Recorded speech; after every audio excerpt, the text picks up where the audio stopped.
우리 사람들이 이 땅에 살아가면서 알게 모르게 서로 주고받으며 영향을 끼치며 살아갑니다. 이 같은 영향이 때로는 우리에게 기쁨도 주고 즐거움도 주고 감사의 어떤 제목들이 될 수도 있지만은 혹 이것이 오히려 악영향이 되어서 우리들의 화를 일으키기도 하고 기분을 매우 상하게 할 때도 있다는 것입니다. 그럴 때는 어떻게 보면 우리들의 인생은 계속 끊임없이 관계 속에서 사람들을 만나면서 가정이 되건 직장이 되건 어디서든지 누구에게는 축복을 만들어 주기도 하지만은 또 다른 이에게는 알게 모르게 화를 일으키는 또는 관계를 틀게 만드는 어떤 트러블 메이커가 되는 삶이 되지 않을까 생각이 듭니다. 어떻게 하면 우리들의 삶 속에서 문제가 일으키지 않고 오히려 선하게 또 축복을 나눌 수 있는 이와 같은 삶을 살 수 있도록 결정하게 하는 것이 무엇인가 한번 생각해 보았습니다. 내 안에 무엇이 있냐에 따라서 우리가 사람을 대할 때마다 관계 맺을 때마다 다른 사람을 향해서 기분을 좋게 하기도 하고 선하고 좋은 것을 나눌 수 있는 이런 사람이 될 수도 있지만은 또는 내 마음속에 어떤 욕심도 있고 내 마음속에 또 악을 품고 있다면은 오히려 이 세상을 살아가면서 많은 사람과 부딪히며 그 사람들에게 해를 끼치는 트러블 메이커의 삶을 살지 않을까 생각이 듭니다. 우리들의 삶이 좀 여러 가지 면에서 좀 부족하기도 하고 환경이 어렵고 또 열악한다 할지라도 내 마음 중심에 하나님이 계시다면 하나님의 사랑을 안고 살고 내 마음 가운데 예수의 복음이 있어서 그 진리를 지키고 진리를 따르는 삶이 된다면 어딜 가든지 우리들은 트러블 메이커가 아니라 진정으로 하나님의 사랑을 나눌 수 있는 블레이싱 메이커의 삶을 살아갈 수 있지 않을까 생각이 듭니다. 여러분들에게 몇 가지 사진 하나 오늘 보여드리고 싶습니다. 이 사진은 어떤 사진이냐면 제가 멘도사에 처음에 갔을 때 멘도사라는 지역에 가서 함께 선교를 해나갈 때 이 도시 가운데 분적에 다니는 청년들을 만났습니다. 이 청년들은 보니까 아르헨티나들은 아니었어요. 스페인을 하지만은 서투른 스페인어를 사용하고 있었습니다. 다수가 다 외국인이었습니다. 한 나라 사람이 아니라 미국, 스위스, 독일, 주로 유럽에서 왔던 이런 친구들이 그 가운데 있었습니다. 그래서 무슨 일을 하는가 했더니 이들이 기타를 메고 같이 함께 모여서 길거리에서 찬양도 할 뿐 아니라 어려웠던 사람들, 홈리스 같은 사람들을 섬기고자 하는 그런 일들을 그들이 하고 있었습니다. 알고 보니까 여러분 아마 잘 아신 대로 YM이라고 하는 거 아실 것입니다. 우리 한국에는 예수 전도단이라고 되어 있죠. 아르헨티나에도 이 예수 전도단, 이 YM 본부가 있습니다.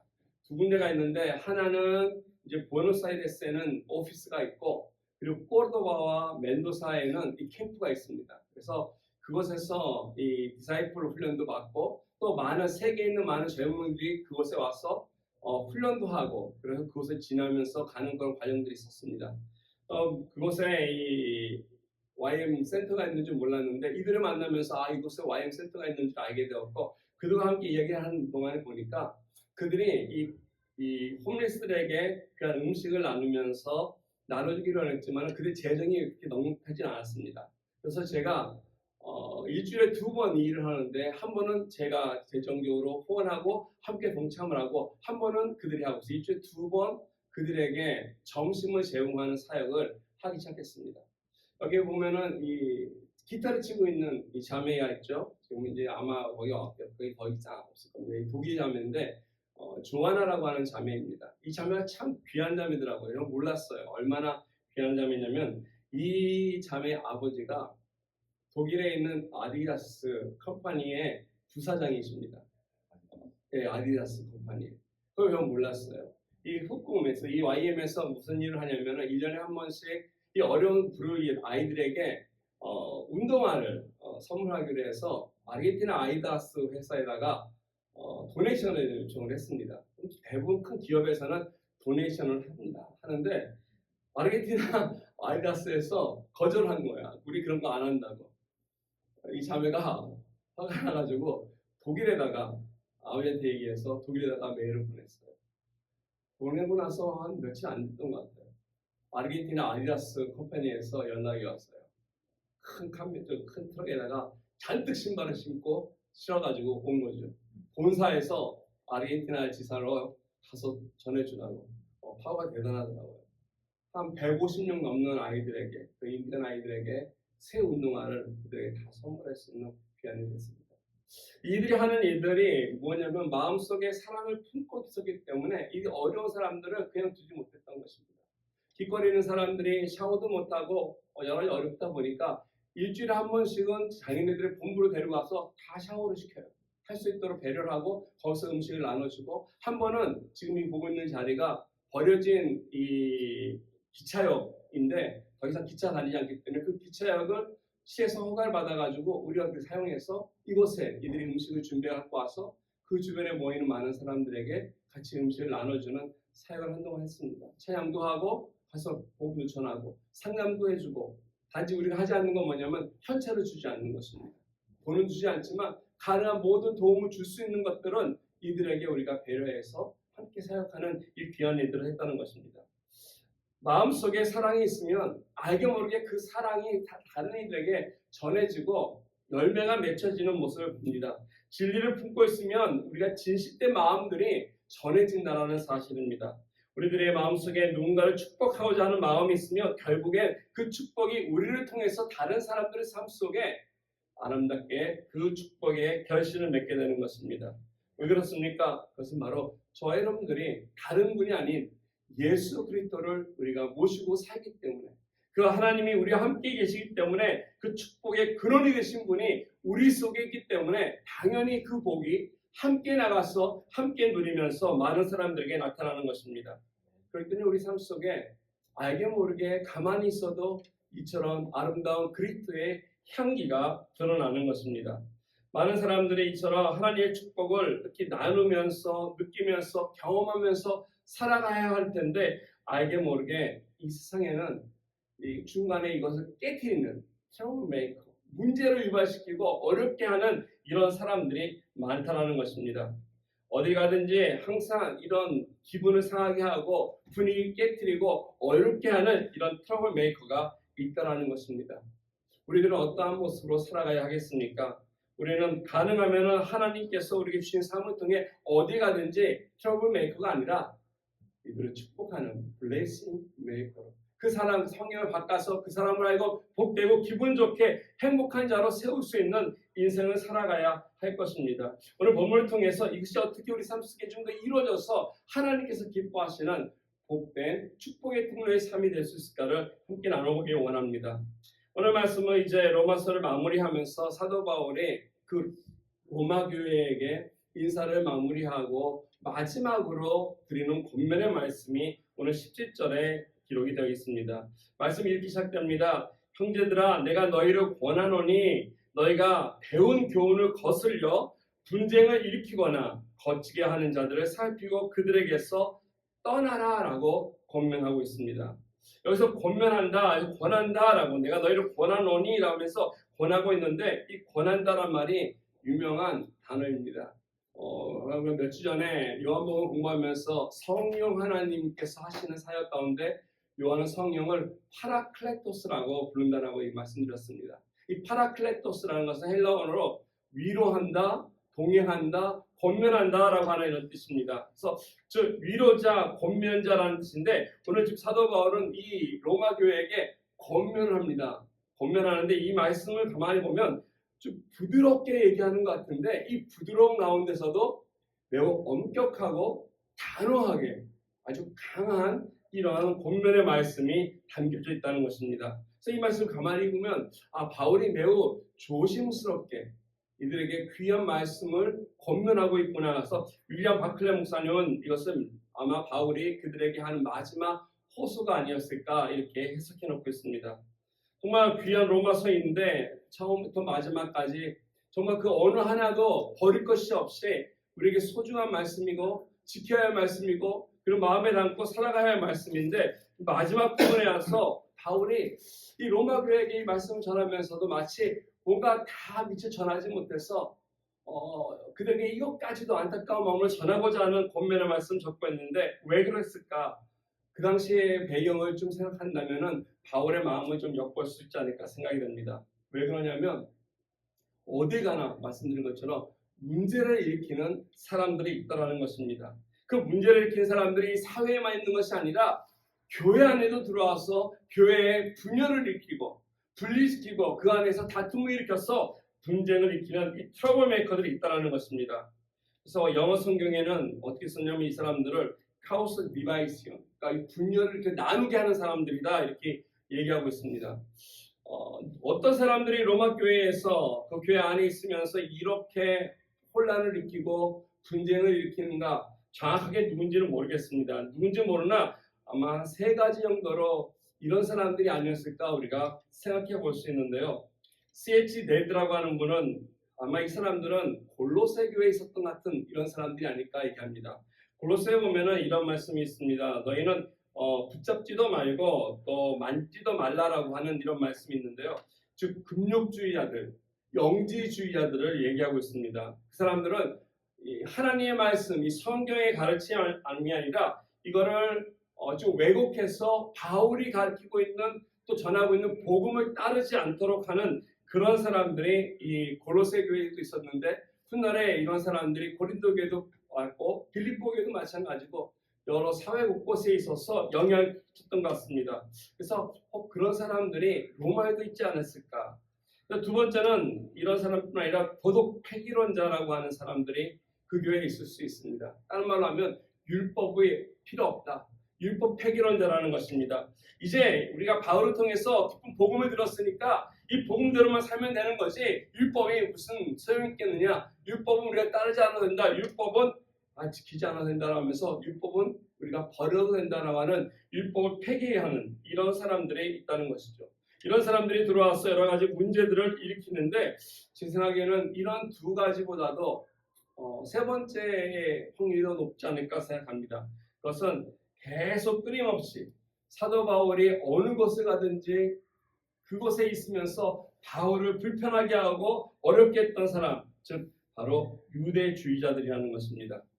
이 사람들이 어느 곳에 가든지 간에 항상 따라다니면서 예수 그리스도의 복음을 증거했던 바울을 향하여서 할례도 못하게 하고 또 왜곡시켜서 바울이 전한 복음도 아니다라고 얘기했던 이런 사람들. 그래서 바울이 개척한 교회에 가서 분란을 일으키고 문제를 일으키고 바울에 대해서 오해를 일으켰던 사람들, 이런 유대주의자들이 아닐까라는 것입니다.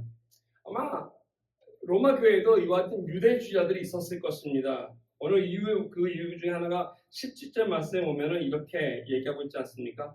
너희가 배운 교훈을 거슬렸다라고 하는, 즉 그들이 받은 교훈이 무엇이겠습니까? 바울을 통해 전해 들은 복음이 아니겠습니까? 사도들을 통해서 배로 배웠던 가르침들인데 그런 것을 거슬렸다. 즉 유대주의들이 얘기하는 것과 좀 안 되는, 반대가 되는 이런 것을 얘기했던 사람들이 아닌가 생각이 듭니다.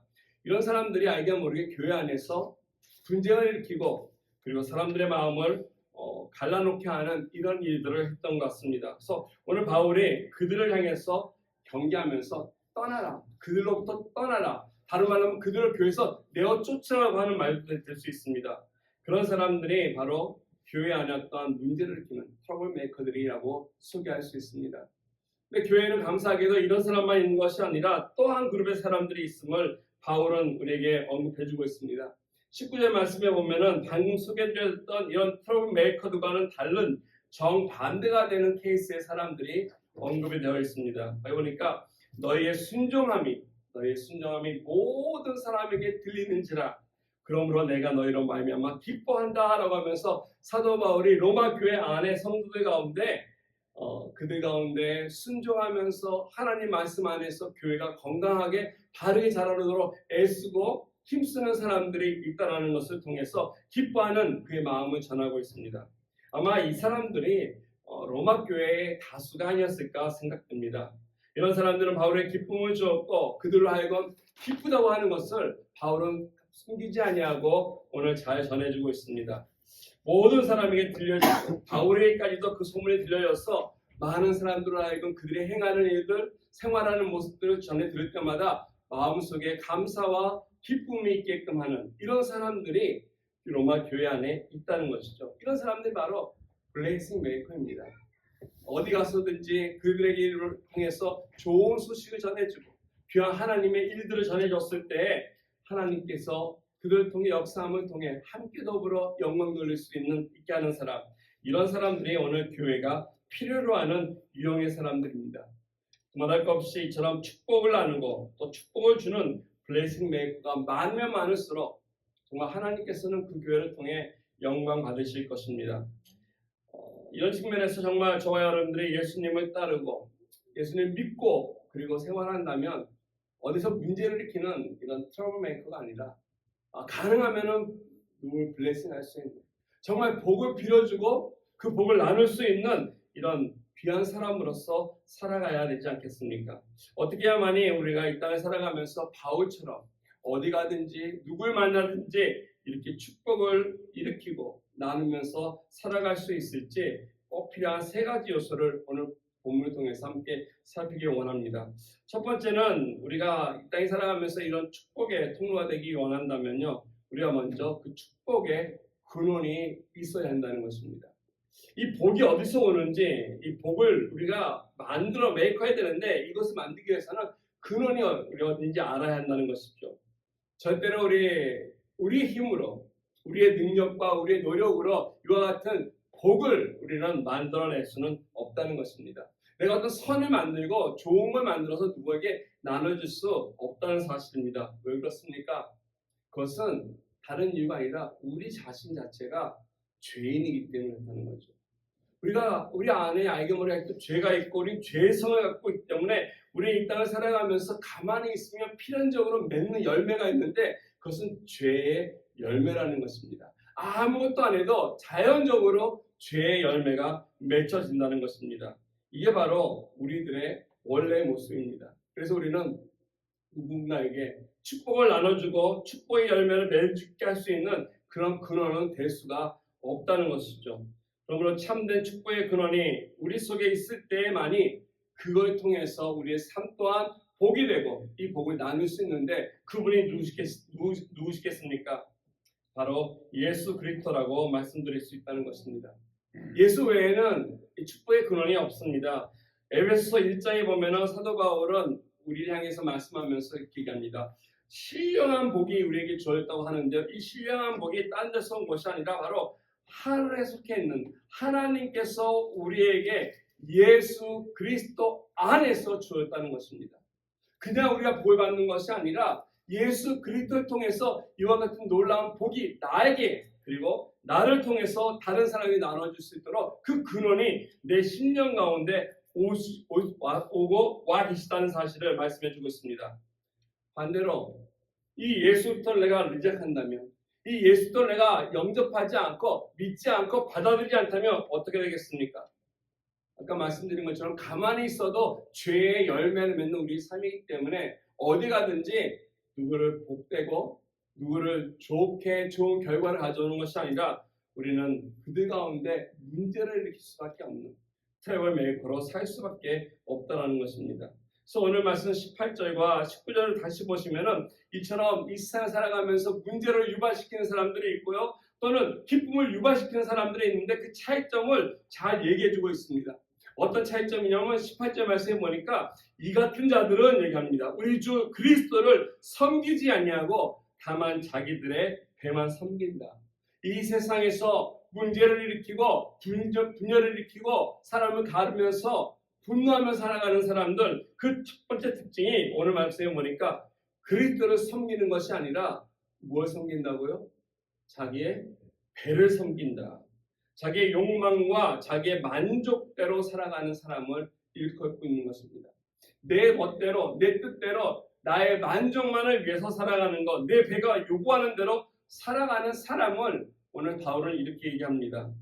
내가 먹고 싶은 거 먹고 갖고 싶은 거 갖고 육신의 욕구대로 살아간다면 우리에게 어떤 열매들이 맺어지겠습니까? 그 삶 속에 당연히 탐욕이라고 하는 열매와 이기심이라고 하는 열매가 맺혀질 수밖에 없을 것입니다. 남의 것을 빼앗아서 어떻게 해서든지 나의 걸로 만들어서 내 배를 채우고자 하는 그 욕심이 한두 끝도 없기 때문에 하나를 빼앗으면 두 개 갖고 싶어하는 것이고 저 사람의 모든 것을 갖고 싶어하는 것이고 군림하고 싶어하는 것이 우리들하는 것입니다. 반대로 19절 말씀 보시면은 이 세상에서 기쁨을 유발하고 축복을 유발하는 사람들은 어떤 사람들이겠습니까? 오늘 말씀 보니까 너희의 순종함이 모든 사람에게 들린다라고 바울은 이야기해 주고 있습니다. 여기 순종이라고 하는 단어가 나오고 있는데요. 이 대상이 누구겠습니까? 이 순종이라고 하는 대상이 오늘 우리 한국어 이 문법상에는 좀 분명하게 나와 있지 않습니다. 근데 이게 영어 성경 같은 경우는 좀 정확하게 나와 있거든요. 특히 이제 New Living Translation에 보면 이렇게 나와 있습니다. You are obedient to the Lord. 주님께 순종하는 자라고 분명하게 말씀해 주고 있다는 것입니다. 내 배를 섬기는 자가 아니라 예수 그리스도를 내 인생의 주인으로 어셉다 하고 예수 그리스도 중심으로 이 세상을 살아가면서 주님으로부터 받은 축복과 사랑과 그 은혜를 나누는 사람. 그래서 이 사람이 삶 속에서 소소하게 살아가면서 크고 작은 아름다운 열매들을 더불어 맺어가는 인생이 된다는 것입니다. 예수 그리스도 안에는 모든 것이 들어있습니다. 능력이 다 담겨 있습니다. 사랑, 기쁨, 축복의 근원이 거기이기 때문에 예수 그리스도만 나와 함께 한다면 어딜 가든지 누굴 만나든지 예수 그리스도의 아름다운 향기가 나의 삶을 통해서, 나의 입술을 통해서, 나의 태도를 통해서 그들에게 전해지고 나눠간다는 것입니다. 오늘 이 말씀 가운데서 우리가 한 가지 짚고 넘어가야 할 이슈가 있습니다. 그건 뭐냐면은 지금 이야기하고 있는 이런 분쟁을 일으키는 트러블 메이커들, 어려움을 만드는 이런 사람들, 또 반대로 또 축복을 나누는 이런 사람들이 어디 있다라고 지금 바울은 이야기하고 있는 것일까요? 세상인가요? 그것이 아니라는 것이에요. 이 서신은 세상 사람들에게 향한 것이 아니라 로마 교회 안에 있는 사람들 향한 말씀이라는 사실을 우리는 기억해야 할 것입니다. 이와 같이 교회 안에 알게 모르게 예수를 믿었다고 하는데도, 예수를 믿고 섬기면서 하나님을 섬긴다 하면서도 그들 삶 속에서 예수를 주인을 섬기는 것이 아니라 자기 배를 섬기는 사람들이 안타깝게도 있다라는 것입니다. 자기 욕심이나 탐욕이 주인이 되어서 예수 그리스도의 옷을 겉으로 입은 것처럼 보이나 하나님 앞에서 분쟁을 일으키는 많은 사람들이 교회 안에 있다라는 사실을 오늘 바울은 우리에게 말씀해 주고 있습니다. 필립 얀시라고 하는 귀한 저자가 있습니다. 그분의 책을 참 많이 읽었는데 그분의 책 가운데 하나님은 내 안에 하나님이 없다라고 하는 책이 있습니다. 책에 여러 가지 일화들이 있는데 그 일화 가운데 재밌는 일화가 있습니다. 미국의 한 가정에서 엄마가 두 아들을 키우는데 이 아들들이 자라면서 배우장이니까 장난치니까 형과 동생이 왜 안 싸우겠습니까? 여러 명로 싸우고 다툴 때가 많은데 첫째 아들은 5살 그리고 둘째는 3살 난 라이언이라고 하는 아들이 있다고 합니다. 이 아들을 위해서 엄마가 팬케이크를 만들고 있습니다. 열심히 팬케이크를 만드는데 이 아들이 막 싸우면서 서로 먼저 그 팬케이크를 먹겠다고 다투는 것입니다. 음식 가지고 다투는 거 뭐 아이들만 그러겠습니까? 어른이라고 안 싸웁니까?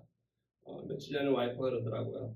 사과 사러 갔다가 사과 맛있으니까 한남체인에서 그냥 아줌마들이 사과들을 서로 가져가겠다고 막 싸운다고 그러는데 좋은 거 있으면 먼저 가져가겠다는 거 어른도 아이들 못지않다는 것입니다. 근데 이것을 막 싸우는 거 보고 엄마가 이렇게 얘기합니다. 때는 이때다. 성경 진리의 말씀을 되게 가르쳐줘야지. 그러면서 이렇게 부릅니다. 얘들아 하면서 와 예수님이라면 지금 어떻게 뭐라고 얘기할 거니? 그러면서 엄마가 묻고 답을 합니다. 틀림없이 이렇게 말할 거야. 라이언, my brother have first pancake. 너 형한테 먼저 양보해. 네 형한테 먼저 이걸 줘. 라고 이렇게 얘기할 거야. 라고 하지 않겠어? 그러니 그 말을 듣는 5살 형이 동생한테 이렇게 합니다. 맞아. Hey, you be Jesus. 네가 오늘 예수님 해. 내가 다른 사람 할게. 우리는 예수를 믿고 예수를 섬기고 예수님 앞에 기도하며 살아갑니다. 그런데요, 그러면서도 막상 이익 관계가 생기고 어떤 이익이 인발로 되면요, 예수님이고 하나님이 없다는 것이 내 배에 먼저 챙긴다는 것입니다. 내가 먼저라는 것입니다. 그래서 우리 마음 가운데 예수님께서 계시지 않는다면은 내 배에 내가 원하는 거, 내가 편한 거, 내가 좋아하는 것을 먼저 하기 때문에 그 가운데 안에서 분쟁을 일으키고 사람들을 불편하게 하고 상처를 주고 어렵게 만드는 그런 트러블 메이커의 삶을 살아갈 수밖에 없다는 것입니다. 나의 주님됨이 예수 그리스도가 나의 주님됨이 대한 분명한 고백과 선포가 없이는 하나님 앞에 바른 예배자의 모습으로 설 수도 없다는 것입니다. 교회 안에서 직분이 있다고 해서 자랑할 것도 아닙니다. 중요한 것은 내가 무엇을 하느냐가 아니라 내 마음속에 진정으로 예수 그리스도를 나의 주로 섬기고 있느냐는 것입니다. 내 배보다 먼저 예수님이 우선이고 예수님을 통해서 나의 삶 속에서 누군가에게 또는 다른 사람들에게 전해주고자 하는 것이 나오냐는 것입니다. 사도 바울의 고백처럼 내가 사는 것이 아니라 그리스도께서 내 안에 사시는 삶을 살아가는 삶의 모습으로 오늘 우리가 이 땅 가운데 서야 한다는 것입니다. 내가 죽고 십자가 앞에서 내가 일어나는 것이 아니라 예수 그리스도와 더불어서 살아가는 삶, 나의 죄와 욕심이 못 박아지고 그리고 그리스도가 살아갈 때만이 어느 곳에 있든지 정말 하나님 원하시는 귀한 축복을 만들어내는, 축복을 나누는 그런 인생이 되고 열매를 맺는 사람들이 될 것입니다. 이처럼 세상에서 블레싱 메이커가 되기 위해서 첫 번째는 이처럼 하나님 앞에 축복의 근원이 나한테 있어야 한다면 두 번째로는 영적 분별력이 우리에게 필요하다는 사실입니다. 하나님 앞에서 축복을 내가 누릴 뿐 아니라 나누면서 살아가기 위해서는 이처럼 귀한 것이 필요한데 오늘 본문 18절 말씀에 보시면은 이 문제를 일으키는 사람의 두 번째 특징을 보면서 이렇게 얘기하고 있습니다. 문제를 일으키는 사람들의 두 번째 특징은요, 교활한 말과 아첨하는 말로 순진한 자들의 마음을 미혹한다. 즉 배만 섬기는 것이 아니라 문제를 일으키는 사람들은 오늘 보니까 교활한 말로 한다는 것인데 이 설득력이 있다는 것이에요. 컨벤스 한다는 거죠. 이 스페인어 성경은 어떻게 하냐면 이건 누가 들어도 그런 듯한 말이다 라고 번역하고 있어요. 누가 들어도 그런 듯한 말이다 또는 앞뒤가 딱딱 들어맞는 말이다 라고 이 말을 표현하고 있습니다. 또 아첨하는 말이라고 하는 건요, 달콤해서 듣기 좋은 말이라고 얘기합니다. 스위트 털크를 얘기하는 것이죠. 그래서 메시지 성경이라고 하는 영어 성경에는 이게 참 재밌게 번역해놨습니다. 거기 보니까 피우 스위트 털크, 이 피우스라고 하는 단어가 보니까 경건하다, 거룩하다는 거죠. 거룩함으로 포장된 것 같은 이와 같은 말이다라고 속인다는 것입니다. 이걸 쉽게 얘기하면 말을 잘하는 것이죠. 사람들의 마음을 갖고 노는 사람들. 그래서 이런 사람들은 많은 사람들을 이렇게 그들의 마음을 감동시키기도 하고 설득하면서 그들에게 좋은 걸 줄 수도 있지만 아픈 거, 나쁜 것들도 줄 수 있는데 문제는 뭐냐면 그 가운데 빠진 것이 하나 있다는 것이에요. 그 달콤하고 좋은 이야기들 가운데 빠진 게 뭐냐면 진실됨이 빠졌다는 것입니다. 진실함이 결였기 때문에 아무리 그럴싸하고 아무리 정말 맞는 것 같더라도 그것에 진실함이 없기 때문에 가짜라는 것입니다. 들을 때는 기가 막힌 것 같은데 나중에 보면은 그것이 아님은 가짜임이 판명된다는 것입니다. 이게 바로 다른 것이 아니라 전형적으로 사탄이 사용하는 수법입니다. 우리가 창세기를 보면은 창세기 3장에 잘 아는 대로 사탄이 하와에게 와서 교묘하게 유혹을 하죠. 그 교묘하게 유혹을 할 때 충동 공성을 받고 이 하와가 선악과를 까먹지 않습니까? 선악과 까먹을 때 하와의 마음에는 이 사탄이 하는 얘기대로 이 뱀이 하는 말대로 저걸 먹으면 내 눈이 밝아질 뿐 아니라 지혜로워지고 그래서 보니까 보암직하고 맛있어 보인다는 거죠. 먹음직했다는 것입니다. 정말로 내 인생에 부유함이 오고 행복하고 그리고 내가 이 세상에서 하나님처럼 될 거라고 믿게끔 할 만큼 우리에게 귀에 그 말을 전했다는 것입니다. 사탄의 현술은 오늘도 변하지 않습니다. 그는 교묘합니다. 그리고 굉장히 스윗합니다. 그래서 많은 사람들이 그의 말에 속아서 간다는 것입니다. 근데 그 말에는 진실이 없습니다. 없기 때문에 그 말을 따르면 불행하게 되는 것이고 진실함이 없기 때문에 그 말은 우리에게 위험한 것입니다.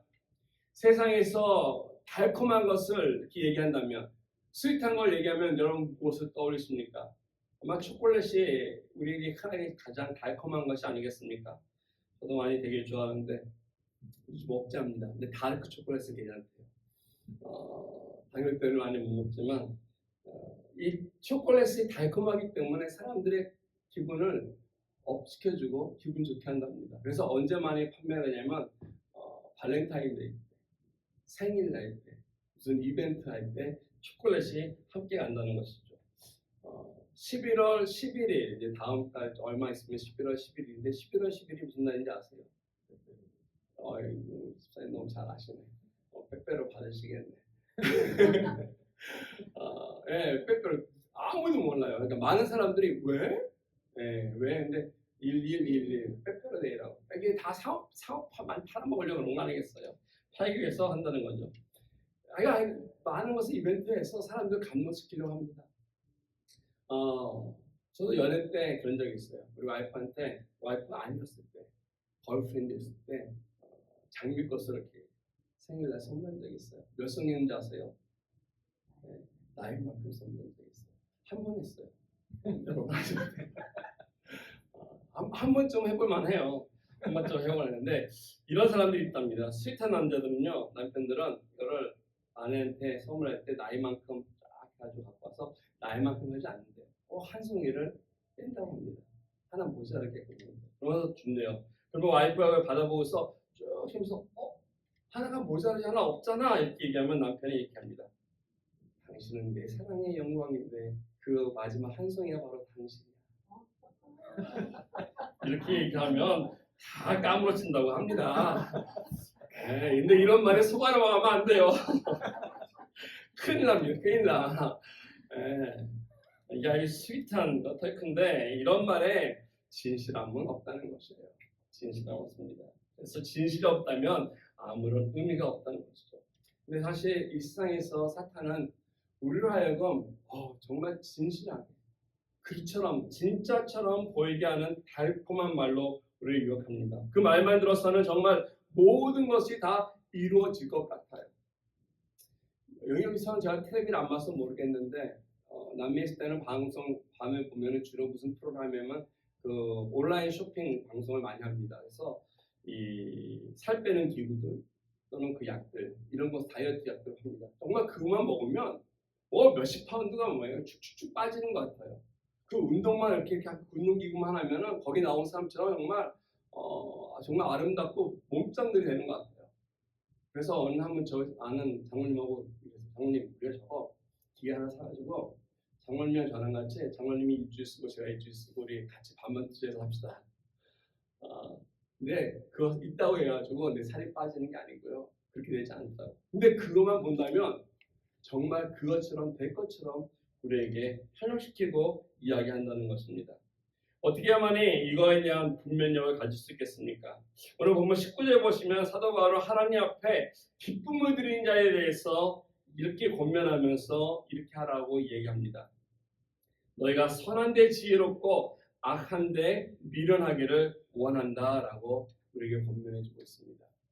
우리 어떤 영적 분별력을 극복해야 되냐면은 여기 말하는 대로 선한데 지혜롭고 악한데 미련하기를 원하노라 얘기하는데 여기 미련하다라고 하는 이 단어가 헬라어로 아케라 이오누스라는 단어예요. 아케라 이오누스. 근데 이 케라 이오누스라고 하는 단어가 있어요. 케라 이오누스는 뭐냐면 이 섞다라는 뜻이에요. 믹스하다, 믹스하다예요. 근데 이 케라 이오누스라는 단어 앞에 아가 붙을 때는 이게 없다 또는 하지 않았다라는 뜻이에요. 즉 아케라 이오누스는 뭐냐면 섞이지 않았다는 뜻이에요. 섞지 않았다. 그래서 주로 어디서 많이 썼냐면 이 단어는 이 술 팔 때 많이 썼다고 합니다. 또는 우유를 할 때, 즉 어떤 이 술이나 우유에 물을 타지 않았다는 것을 얘기할 때 아케라 이오누스라고 얘기했다는 것이죠. 이 단어를 우리 한글 성경을 성경 보다 보니까 공동 번역이 참 잘 번역해놨어요. 어떻게 얘기했냐면 물들지 않기를 원한다 얘기하고 있어요. 물들지 않기를. 좀 아주 잘 번역한 것 같습니다. 우리 삶 속에 오염시키는 많은 것들이 있는데 이런 악한 것들에 물들지 않도록 이런 것들이 우리 삶 속에서 와서 하나님의 선한 것에 분별하는 지혜를 가질 수 있도록 하라는 것입니다. 여기에 우리에 필요한 바른 판단력이 있어야 한다는 것이죠. 오늘 이 세상을 살아가는 데 있어서 우리는 이 세상이 어지럽고 혼란스럽기 때문에 분별해야 합니다. 그래서 오늘날 이 시대 속에서 무엇이 진리인지 어디가 진실을 얘기하는 소리가 있는지 이것을 구별해야 되는데 오늘날 살아가는 이 사회가 포스트 모더니즘 시대이기 때문에 많은 사람들이 무엇을 원치 않냐면 절대성을 부정합니다. 절대적인 것을 좀 거부한다는 것이죠. 왜 너만 잘났어? 또 왜 네 말만 맞다라고 얘기해? 이것을 이 세상은 거부한다는 것입니다. 오히려 이 세상은 상대적인 것을 좋아합니다. 그것이 바로 이 포스트 모더니즘의 특징이기 때문에 너도 맞고 나도 맞고 상황에 따라서 이것도 맞고 저것도 맞고라고 하는 것이 오늘날 이 사회 속에 이야기하는 것이죠. 그래서 이것도 옳고 저것도 옳고 하면서 모든 것을 마치 수용하는 이런 자세가 오늘 이 세상에서 우리에게 요구하는 것입니다. 그러다 보니까 옛날에는 남자, 여자 여자인데도 오늘날 학교에 가면 어떻습니까? 미국 같은 경우는 이 절대 진리를 부정하기 때문에 남자일 수도 있고 여자일 수도 있다라고 우리는 오늘날 세상에서 가르치고 교육시키면서 이야기하고 있지 않습니까? 그래서 이 세상을 우리가 살아가면서 좋은 잣대, 절대적인 잣대가 있어야만이 바로 나가야 할 텐데 이것도 맞고 저것도 맞고 이래서도 맞을 수 있고 이래서도 맞을 수 있다라면은 결국엔 모든 게 다 틀리다는 것이죠. 너도 맞고 너도 맞다는 것은 다 결국 둘 다 틀리다는 말입니다. 오직 하나님 말씀만이 우리가 이 땅 가운데 참된 진리임을 믿고 그 진리 가운데 살아가야 할 것입니다. 디모데후서 3장 13절에 보면은 사도 바울이 이 말세에 일어날 여러 가지 표정에 대해서 이렇게 경고합니다. 악한 사람들이 속이는 자들을 더욱 악해지고 속이기도 하고 속기도 하나니 그러므로 너는 배우고 확신한 일에 거하라라고 말씀하고 있습니다. 마지막 세대가 되면은 이 악한 사람들이 더 나타나서 서로 속기도 하고 속이기도 하는 일들이 계속 일어난다는 것입니다. 그러한 때가 온다는 것인데 그러한 가운데서 너는 무엇을 해야 하냐? 배우는 것에, 즉 하나님 말씀에 배우고 확신한 것을 붙들고 그것에 거하라고 바울은 우리에게 권면하는 것입니다. 모든 성경은 하나님의 감동으로 된 것이기 때문에 이 어두워져 가고 있는 세상 속에서 혼란 가운데 이 세상 속에서 참된 진리가 아니라 이럴 수도 있고 저럴 수도 있다라고 하는 가운데서 다른 것을 붙들고 나갈 수 있도록 우리에게 제시해주고 있다는 것입니다. 내 심령 한가운데 말씀에 등불을 켜고 진리를 찾아서 붙들고 나가야만이 이 악한 세대 속에서 이 혼란한 세대 속에서 무너지지 않고 반듯한 삶을 바른 열매를 맺어 나갈 수 있으면서 우리들의 삶을 통해 진정 참된 하나님의 축복을 나눠줄 수 있는 인생이 될 수 있기 때문에 그렇습니다. 저와 여러분들이 이 세상을 살아가면서 교회 안이 되건 교회 밖이 되건 어떤 트러블 메이커가 아니라 사람들과 부딪히는 사람이 아니라 어디서든지 하나님의 아름다운 축복을 나눠주는 블레싱 메이커로 살아가기 원한다면 내 삶 속에 먼저 예수 그리스도가 계셔야 하고 그 예수 그리스도를 통해서 주어지는 그 은혜와 사랑을 통해 내 삶의 그때 향기가 드러남으로 인해서 주변을 변화시켜 나가고 그분을 주님을 섬길 뿐 아니라 두 번째 진리의 말씀을 통해서 이처럼 이것이 옳은지 그른지를 분별하며 바르게 나가야 할 것입니다. 세 번째로 이 세상에서 바른 축복의 통로가 되기 위해서 필요한 것이 있다면 그것은 바로 승리에 대한 확신이 있어야 한다는 것입니다. 내가 이렇게 살아가는 것이 맞느냐 틀리느냐에 대한 확신이 있어야 한다는 것이죠. 최후 승리에 대한 확신, 이것이 있어야만이 중간에 내가 포기하지 않고 끝까지 달려가서 하나님이 기뻐하시는 열매를 남기는 것입니다. 내가 열심히 이렇게 하고 있는데 여기에 대해서 회의가 느껴지고 여기에서 불신이 생긴다면 이것을 어떻게 우리가 계속해서 이어나갈 수 있겠습니까? 하나님의 말씀에 대한 분명한 승리에 대한 확신이 있을 때 우리는 끝까지 가서 열매를 맺는데 오늘 20절 말씀에 보면은 사도 바울이 우리에게 이와 같은 경고와 함께 위대한 약속의 말씀 하나를 우리에게 소개해주고 있습니다. 평강의 하나님께서 속히 사탄을 너희 밭 아래에서 상하게 하시겠다. 우리 한글 성경은 보니까 상하게 한다 이렇게 얘기하고 있어요. 상하게 한다. 아주 좀 뭐랄까 좀 부드럽게, 좋게, 점잖게 표현하고 있는데 쉬운 성경 보니까 짓밟게 한다, 짓밟게 한다 이게 더 맞는 것 같아요. 짓밟게 한다. 영어 성경은 좀 더 그래프하기 잘해요. 크래시한다, 박살낸다 이렇게 얘기하고 있어요. 크래시 사탄 under your feet. 너희 발 앞에 사탄을 완전히 그냥 옮겨버린다 이렇게 얘기하고 있습니다. 이 말씀을 보면은 무엇이 여러분 떠오르십니까?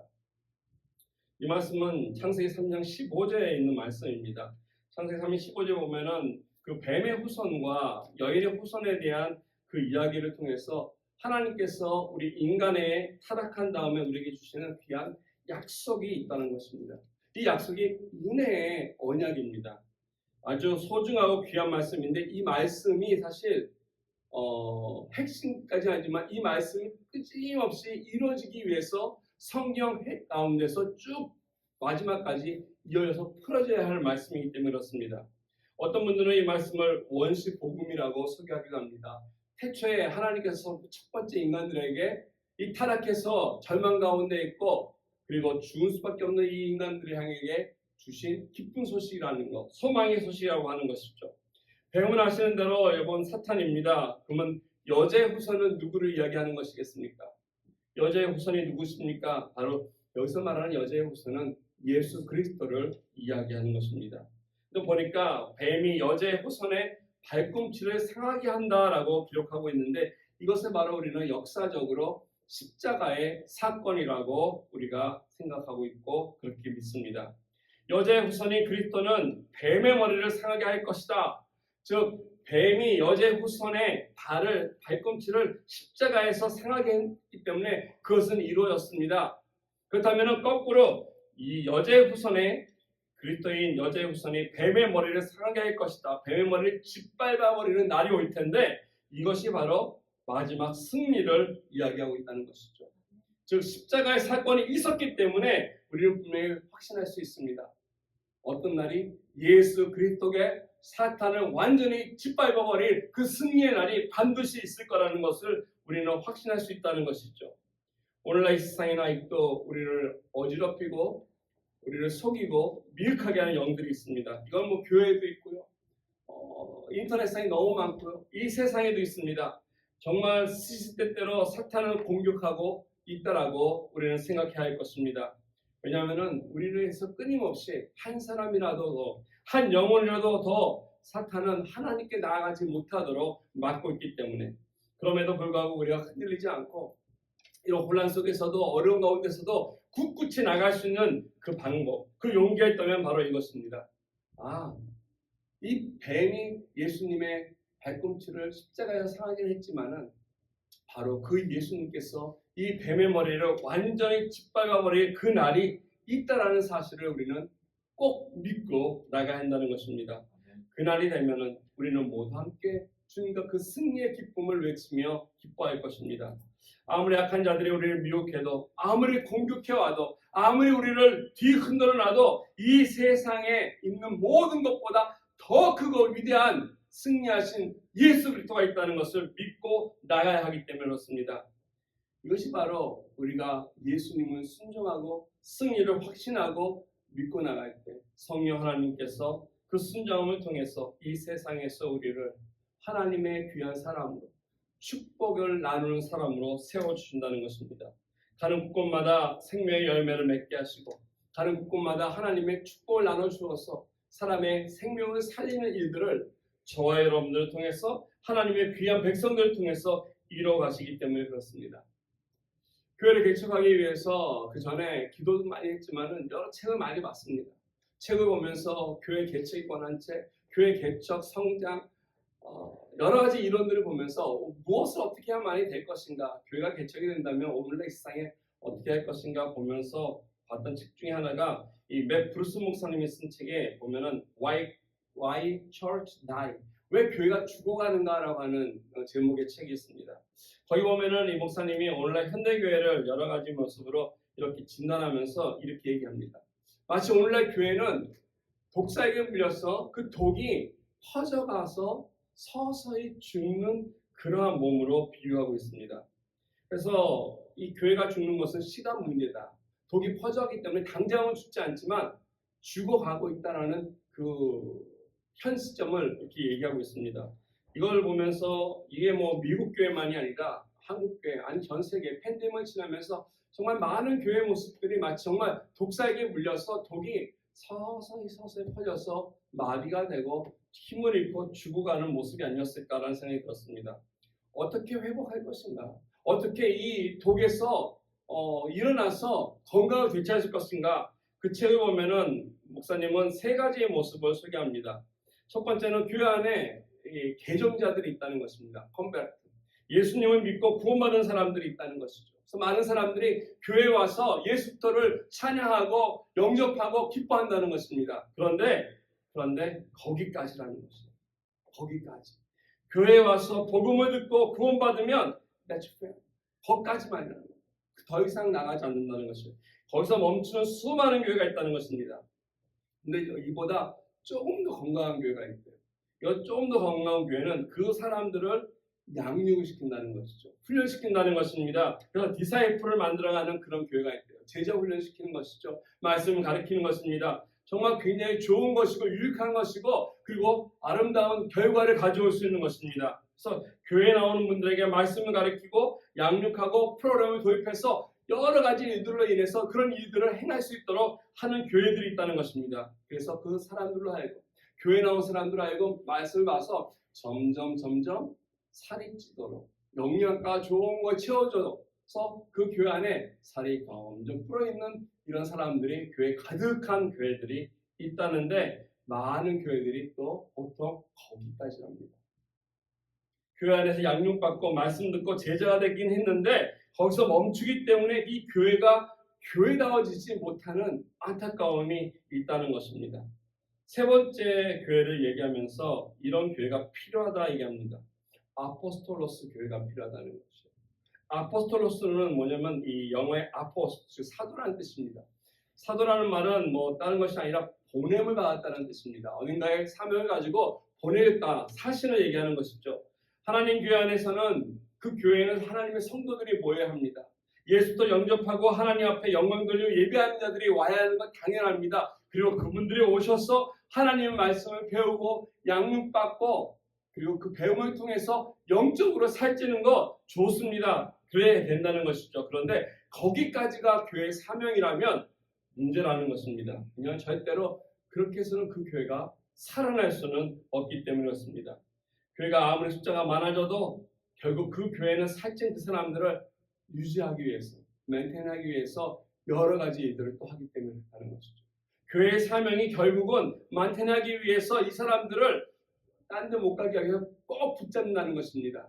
근데 교회의 사명이 교회를 유지하기 위한 것이겠습니까? 아니면은 하나님의 말씀을 전하기 위한 선교에 있습니까? 하나님의 사명은 미션입니다. 교회를 현상 유지하고 교회에 들어온 사람들이 어디로 도망가지 못하도록 가둬두면서 그 안에 살찌우는 것이 아니라 교회는 하나님 앞에 말씀을 통해서 그 말씀을 가지고 나아갈 수 있도록 푸시해주고 보내야 된다는 것입니다. 교회 안에 가만히 남게 되면 결국 그 교회는 시간이 가면 갈수록 화석화된다는 것이죠. 그러니까 결국 그 독이 퍼져서 죽고 만다는 것입니다. 이것이 깨지지 않으면 하나님의 교회에는 희망이 없다라고 목사님은 책에서 기록해주고 있습니다.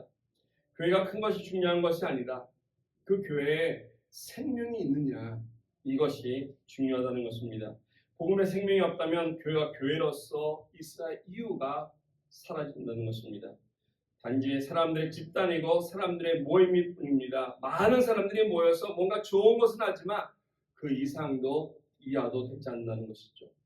그러면 저와 여러분이 함께하고자 하는 우리 올림교회는 사실 좀 복음의 물꼬를 트고자 합니다. 그래서 우리는 강을 멈추지 않고 배운 대로 예배 드리는 대로 또한 전하고 나누는 교회가 되기 원합니다. 그래서 이것을 우리가 전심으로 기도하면서 우리의 마음을 다해서 행한다면 우리가 데클리나 되는 교회가 아니라 하나님 앞에 회복될 뿐 아니라 바로 서서 이 세상을 향해서 등대 역할을 해주는 그런 희망이 있는 교회가 되리라 믿습니다. 사랑하는 성도 여러분, 오늘날 필요한 것은 저와 여러분들에게 생명이 있어야 되는 것이죠. 하나님의 생명이 우리에게 있어야 된다는 것입니다. 하나님의 생명이 있어서 정말로 하나님 앞에 온전히 믿음 가운데 나가서 복음을 전하고 또 하나님의 사랑을 전하고 축복을 전하는 사람들로서 살아갈 때 하나님 우리를 통해서 정말 축복의 통로, 축복을 나눌 수 있는 축복이로서의 귀한 복된 삶을 우리에게 허락해 주실 것입니다. 이 시간 같이 기도하기 원합니다. 같이 이 시간 기도할 때 하나님, 혹 내 마음속에 아직도 내가 너무 많아서 아직도 내 배가 아직도 고파서 예수님보다는 내가 내 배를 생각할 때가 있지 않았는지요. 돌아오면서 주님을 섬긴다고 고백하지만 내 배를 섬기고 내 탐욕을 섬기고 내 욕구와 욕망을 얼마나 많이 사랑했는지 잘못된 이와 같은 것들을 이 시간 주님 십자가 앞에 좀 내려놓고 십자가 앞에서 이제 내가 사는 것이 아니라 바울과 같이 내 안에 내가 믿는 그리스도께서 사시는 그러한 삶이 될 수 있도록 하나님 나를 도와주십시오. 내가 내 일을 하는 것이 아니라 내 안에 계시는 그리스도가 나에게 생명의 일을 하게 하여 주십시오. 하나님의 축복을 만드는 자로 말씀 가운데 승리를 확신하며 나아가는 우리들의 삶이 될 수 있도록 도와주십시오 하면서 우리의 시간 결단의 기도를 함께 드리며 나아가기 원합니다. 같이 기도드리겠습니다.